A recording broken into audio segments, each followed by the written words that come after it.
Will Fries kind of came out of nowhere, and in the pursuit of the answer for where he came from, I ended up going down a totally different rabbit hole, and I'm going to share my adventure with you today. Welcome to the Locked On Vikings podcast.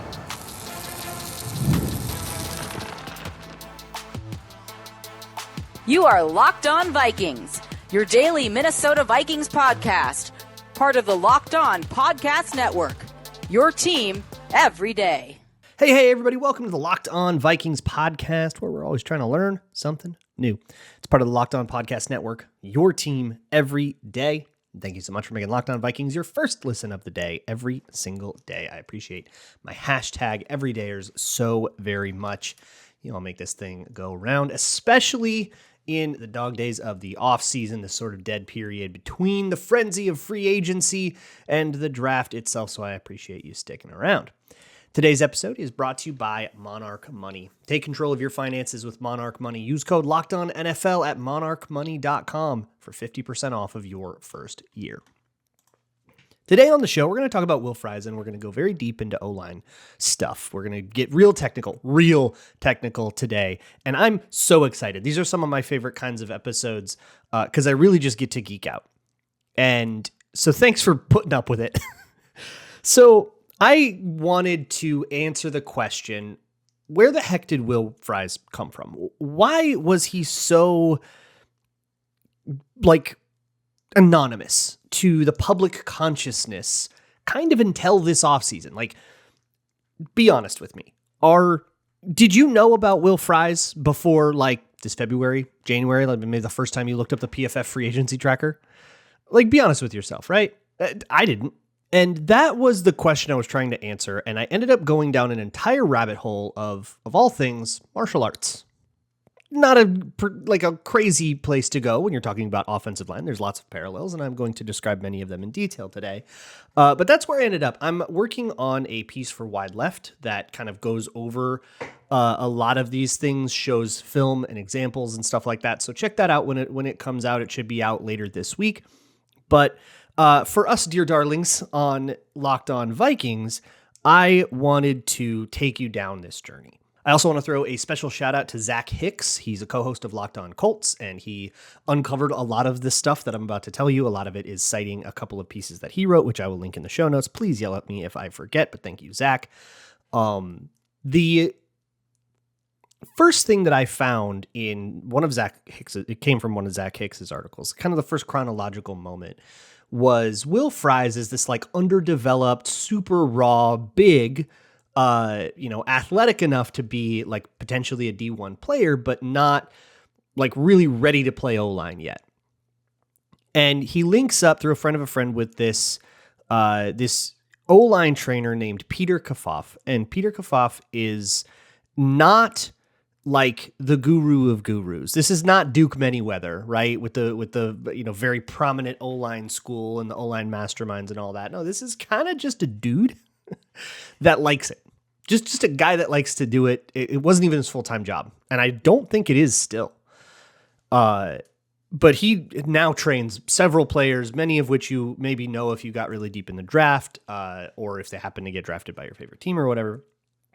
At the time, his prize project was Rashawn Gary, who was a top-ranked recruit. He was the cream of the crop in the country coming out and going into college. And Will Fries was a knock-kneed sophomore, this 16-year-old kid that's still learning how to get in his stance. And they would do one-on-ones, and Rashawn Gary would cook him all the time, right? Because it's just way more experienced player. But through Peter Kafoff, this is where the idea of martial arts happened, where he is a huge fan of martial arts. He assigns all of his kids to go watch The Karate Kid, and it's really more about the lessons of, repetition and discipline and, persistence and stick to it. That is what he's going for, right? But he still likes the concepts of martial arts and how they apply to the trenches. So today, the goal is going to be to go over a few of those concepts and how they show up in Will Fries' game. And that's also going to be the topic of the article. So one of the big things you have to learn about many martial arts, and of course across all martial arts, this will change. Some are a lot more aggressive, some are a lot more reactive, some are more about hands, some are more about like feet and kicks, and some are more about grappling. The article that I'm writing is going to focus on Hapkido, which is sort of a sister to Taekwondo, which is a little bit more focused on like grappling, a little bit more focused. It has roots in like Japanese jiu-jitsu, so it's all about the counterattack. It's about like jiu-jitsu translates very roughly into like the art of yielding. Or the soft art is even the way that it's talked about being kind of this being immovable because of how soft you are. I mean, how much damage are you going to do to a teddy bear if you punch the teddy bear, right? And then being able to sort of coax your opponent into overextending and then use that overextension against them. That's the whole point, right? And then you have your grapples and your throws and your tosses and all your other things. If you actually do jujitsu or if you're familiar with it, you know what I'm talking about. But the idea is, that the counterattack can be more effective than the attack. If you're the kind of fighter that just wants to step up and punch everybody in the face, you kind of suck if you aren't ready to handle the possible counterattacks. And how you counterattack someone that's like bar fight style, just coming up and swinging, is like a lot of what Hapkido goes over, as well as like the brand of jiu-jitsu that it stemmed from. So one O-line component of like this philosophy that you get from many martial arts, I focused on Hapkido in my thing, but this is a ton of martial arts, and I'm sure Peter Kafaf teaches from many disciplines, is the idea of kind of baiting the attack and having your primary attack be a counterattack, if that makes sense. There's a rep that I'm going to show in the article that it's from Gervon Dexter, against the Colts. This is week 3, I think. And he tries to start with a pass rush move that starts with a club. Closed fist, club the hands down. You're trying to club the hands out of the way so he can do his next thing. And Will Fries keeps his hands holstered very late into that down. He just leaves them at his side, ready to strike and punch whenever he wants, but they don't strike and punch. So when Dexter starts his move, that club hits nothing but air. And then where's his arm after it, right? It's at his side because he just swiped it down and he doesn't have time to reset it. Will Fries really well times a punch to hit after the club misses, right when Dexter's hand is in the worst possible spot to defend himself. Think about it like a boxer, and maybe boxing of all the martial arts is the one that applies the best here because it's all hands, right? All the other martial arts include kicks, and we can't do that on O-line. But the idea that if you're a boxer and you have both of your hands in front of your chest and your face, you're defended, right? And imagine being a boxer, but you had to keep one hand in your pocket the whole time. You're not going to be very good. So just waiting for him to be in that position and then striking the punch, gets total control, wins the rep. That sort of slow hands, I guess, is a way to put it, or like that kind of slow play technique, very martial arts. There's another one that comes from martial arts that Will Fries, I think he found it on its own, according to the write-up that Zach Hicks did. He found it via Mitchell Schwartz, who would post about this stuff on Twitter sometimes. And he calls it the Hamilton technique. I have not been able to find why it's called that. If you know why it's called the Hamilton technique, please tell me. I'm like dying of curiosity. Please tell me. But whatever it is, it's a way to counter the long arm, which Will Fries was struggling with, especially because he was going against Rashawn Gary all the time, who loves a long arm. All a long arm means, you get very long, right? One arm is longer than two. If I try to put two hands out in front of me like I'm Fred Flintstone chasing Barney, that's going to be a certain length. But if I turn myself to to reach with one hand, I'm going to have the whole length of like my shoulder also able to reach out, right? So one arm will be longer than two. If you're a really long, lanky edge rusher, you use that. You can keep the guy off of you if you can get that long arm into him, and Will Fries was really struggling with that. So a way to parry that away is to just attack it under the elbow. If somebody's got their big long arm out in front of you, take it on the elbow and push it up and over them. It's going to be really difficult to counter because think about it, like, are you stronger on like a dumbbell curl or picking something up, or are you stronger with your hands backward trying to push something down? It's an awkward angle. So push that up and then quickly reset your hand, essentially trying to open up the rib cage the same way it was for Gervon Dexter in the last rep we talked about, but be able to, but you're opening it up yourself instead of waiting for him to do it. So it's a counterattack. It's just a different kind of counterattack. And Will Fries, ever since college and high school, absolutely loved researching, finding those techniques and trying to perfect them so that he had the most diverse bag of clubs possible. There are a lot more examples of this that I want to go over. So we're going to have to squeeze them all in. We can do this next on Locked On Vikings. Today's episode of Locked On Vikings is brought to you by Intuit TurboTax. Taxes used to mean waiting and wondering and worrying if you were going to get any money back, and then waiting and wondering and worrying some more. But now taxes means matching with a TurboTax expert who can do your taxes as soon as today. This expert will give your taxes their undivided attention as they work on your returns, while you get real-time updates on their progress so you can focus on everything else you got to do all day. An expert who will find you every deduction possible and file every form, every investment, and everything with 100% accuracy. Also, you can get the most money back guaranteed. No waiting, no wondering, no worries. Now, this is taxes. Get an expert now on TurboTax.com. Only available with TurboTax Live full service. Real-time updates only in the iOS mobile app. See guarantee details at TurboTax.com/guarantees. Moving on with this episode of the Locked On Vikings podcast. Thank you so much for making Locked On Vikings your first listen of the day. When you're done here, if you would rather some draft content, I got a little bit coming out on patreon.com/LukeBraunNFL for less than $4 a month. You get all my draft breakdowns, my free agent breakdowns. I have a free agent piece on Will Fries and Ryan Kelly, as well as one on Javon Hargrave, one on Jordan Mason, and I'm starting to come out with some of the draft stuff that I've had holstered as well. I did one on Nick Emenwari. I just published one on Kenneth Grant, and we're going to keep going until the draft. Moving on. The kicker to this whole thing is that I don't have a martial arts background. I need to lean on other people in my life that know a lot, and thankfully, my sister is very experienced and qualified to talk about this. She is the chief instructor at ACTA Minnesota. She's a 6th Dan Taekwondo black belt, and she is currently on pace to be the youngest ever female 9th Dan black belt. If she does indeed pass all of her tests, she would do so by the age of 42. I'm deeply proud of her and very grateful to be able to talk to her and work together with her on some of this stuff. We had a very cool conversation about martial arts and the different techniques in martial arts and overlaps that come into offensive line.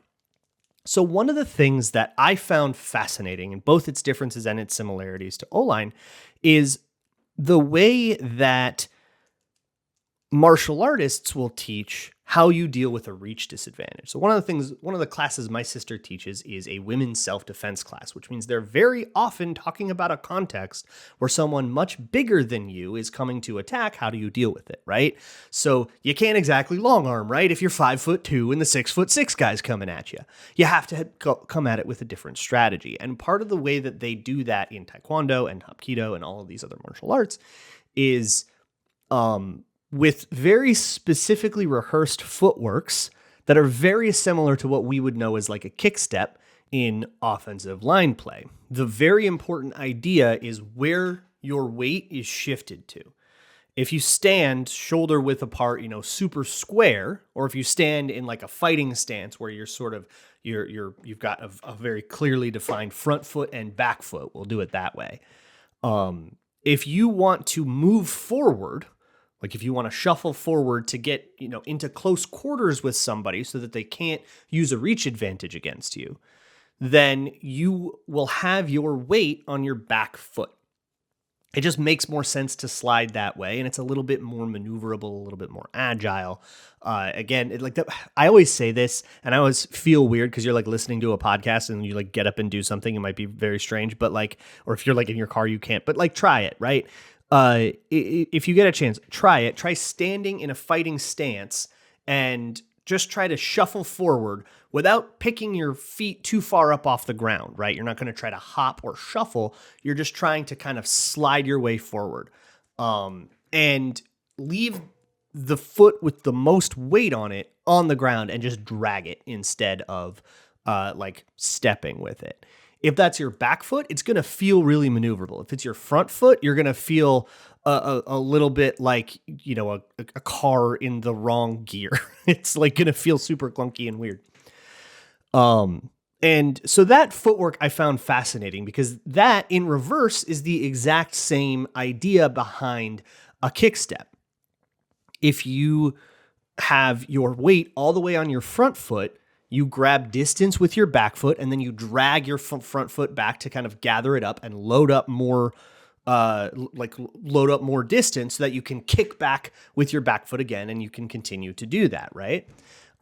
This all mattered a lot more for Will Fries when he was a tackle, like he was at Penn State and in his rookie year in Indianapolis, where he didn't really play, but that he was still a tackle there. And they moved him inside in 2022 when the 2022 Colts happened. We had a famous moment with them, but that was like this total disaster season, marred with a lot of injuries, among other problems. And as part of that chaos, Will Fries had to move inside. So by the way, if you're asking where did Will Fries come from, why wasn't he on my radar when I was looking at Wyatt Davis and Elijah Vera Tucker and other guards coming out in 2021? Well, it's because he wasn't a guard yet. People kind of thought maybe he should have been a guard, but that wasn't how he was listed yet. He didn't truly play guard until his second year. And then in 2023, he competed for the job and was kind of back and forth. But as Vikings fans, we're just not going to be paying attention to the guy competing for a job in a random AFC team. We don't even play that year. And then last year, he had fully won the job and played really well, but then he got hurt.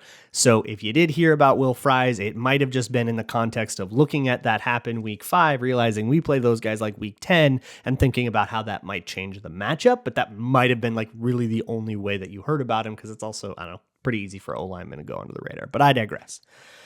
That reach advantage problem is pretty easily solved if you can shuffle your way into the phone booth with somebody, right? It doesn't matter that your arms are longer than mine if you're right up on my face. I can't suddenly push you away. And if I do try to, I might have to step back myself, lose ground, get further away from the quarterback, and then have to regain all the momentum I had to try to even get there. So even if that does work and I get separation and I get around you, I might have slowed myself down so much that I can't even get pressure on the quarterback and you might just win by default. So I've got to try to do something else, not using my reach advantage. Yay, we've neutralized it.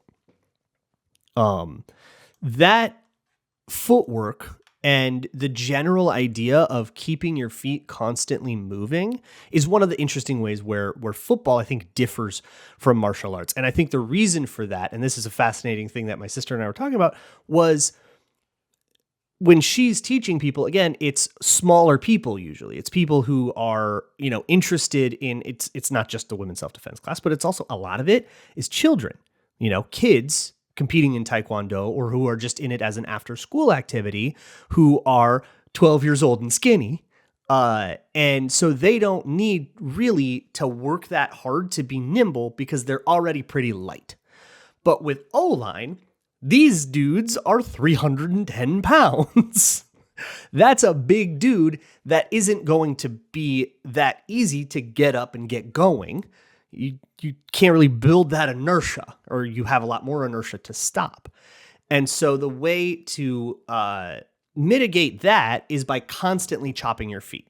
If your feet are constantly moving, you can go up, down, left, right as easily as you want, and it's a lot more controlled. You won't have a ton of crazy inertia, and it won't be that difficult to change directions if you have to deal with that, which is really important because you're almost never going to be more agile than the guy across from you. The better athletes go to D-line. This has been the case for like 2 decades, and it's why we have an O-line crisis in the United States and in both college and NFL football. I guess in the world too, because it's not like Europe's fixing this for us.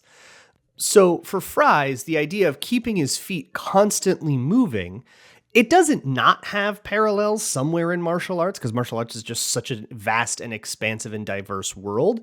It's a little bit fly like a butterfly, sting like a bee, you know, like there's something there. But in a lot of the, a lot of like basic martial arts disciplines, you want your weight, you know, on the balls of your toes so you can move around better, but typically you don't want to like waste a whole bunch of movement, and you're certainly not chopping your feet. An interesting difference that I don't know, we geeked out about. I thought I'd share that with you. But there is another really interesting debate among O-line people that, like, if you sat in like a clinic room with a bunch of O-line coaches and you asked this question, you would like start an argument. And so we're going to have that argument next on Locked On Vikings. Today's episode of Locked On Vikings is brought to you by Monarch Money. Have you ever checked your bank account and been like, oh no, what happened? It certainly has happened to me. Look, sometimes you order out a whole bunch. Sometimes, you know, you take a trip and the credit card bill doesn't hit you till the end of the month. Online shopping can get away from you. It's so easy to lose track of a whole bunch of million things. That's where Monarch Money comes in. It's your personal CFO, giving you full visibility and control over your finances. It's not just a budgeting app. It's a complete financial command center that tracks all of your accounts, investments, and spending in just one place, so you can stop managing your money and start actually building wealth with it. It not only helps you with budgeting concerns like, oh my God, I spent too much money on food delivery this month, but it also helps you check your finances, track spending, and even plan long-term goals as a one-stop shop for all your financial needs. And it makes it really easy to manage, say, a joint account if that's something in your life you and your partner can work together seamlessly. So take control of your finances with Monarch Money. Use code LOCKEDONNFL at monarchmoney.com for 50% off of your first year. That's monarchmoney.com, code LOCKEDONNFL for half off of your first year.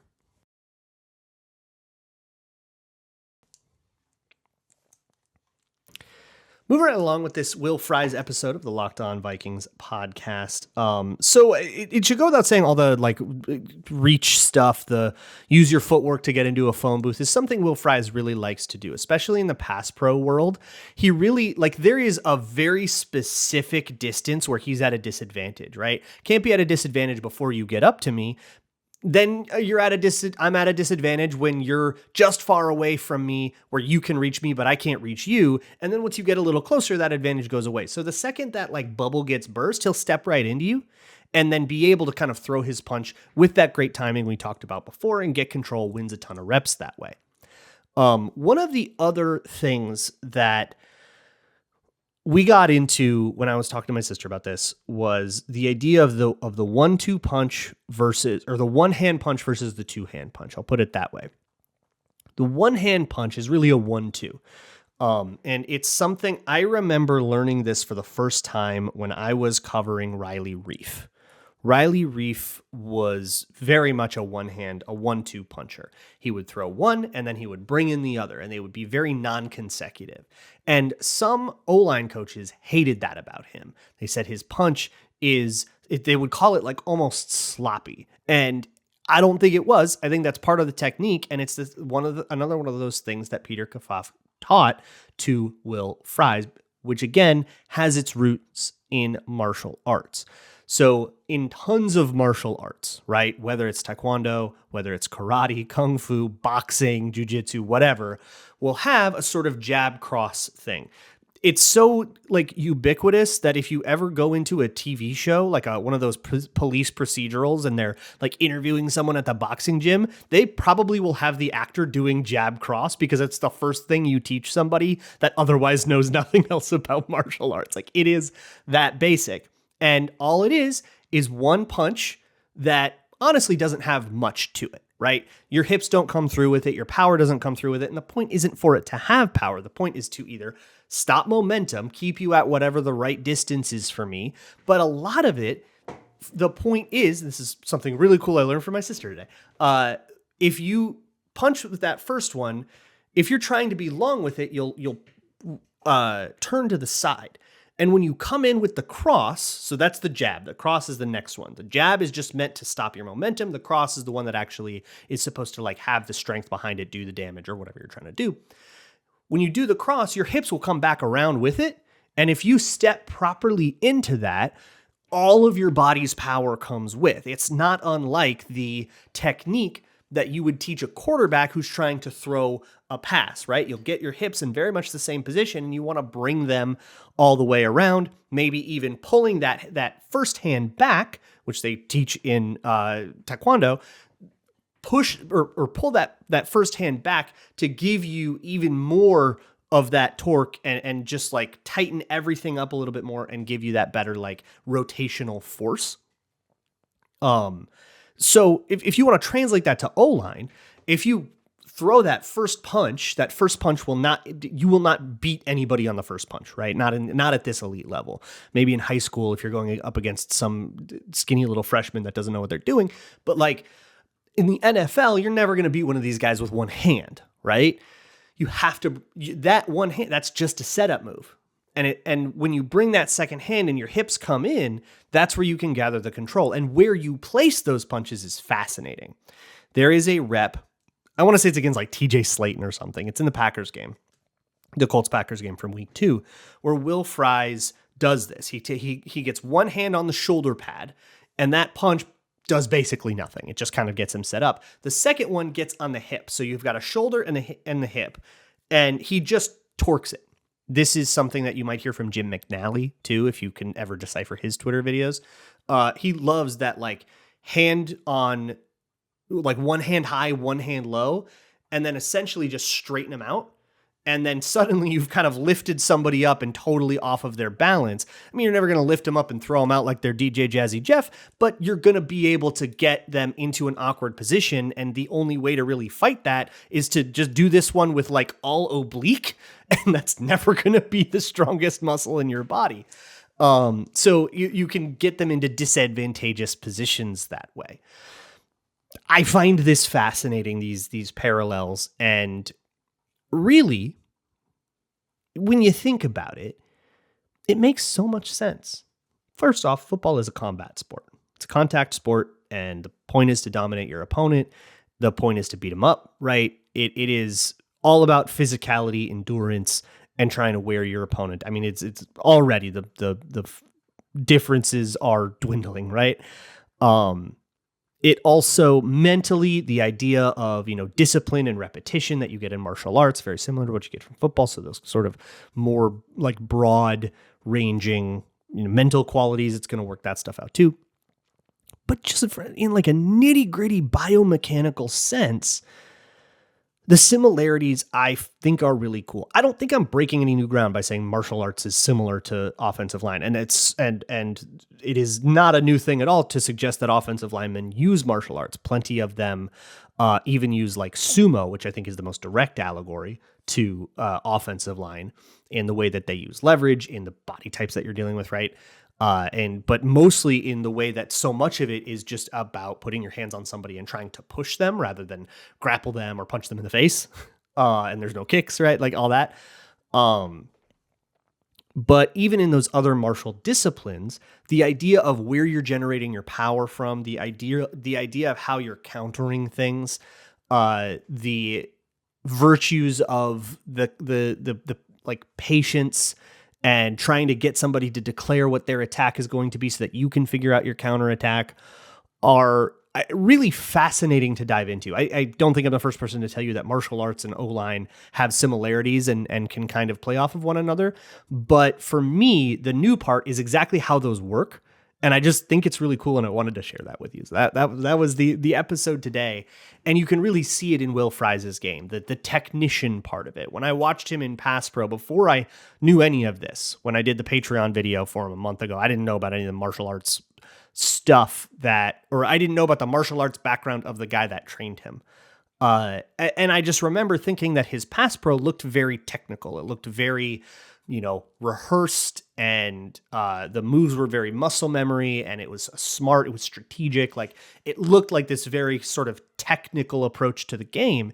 And learning about the martial arts background is like, oh, okay, that all now tracks as to where that technical nature kind of comes from. And it leads to a lot of wins against guys that are bigger than dude. And that's really cool. Maybe my favorite rep of his whole 2024 season, of course, which was cut short from the leg injury, so he didn't get a lot, but of that sample, I think my favorite rep came against none other than Kenny Clark, where Kenny Clark got his weight out a little bit over his skis, lunged a little bit, and with a nice little snatch and then a nice little tomahawk, Will Fries ended up snatching him to the ground and getting on top of him. Not only getting a pancake on Kenny Clark, but sort of throwing him into the guy next to him, his old training mate, Rashawn Gary. And Gary didn't go up against Will Fries a lot in that game because Will Fries was moved into the inside by now. But if it was ever a stunt or anything, I saw 3 reps, and Will Fries did win them all. For whatever that's worth, I think that's a nice way to bring that one full circle.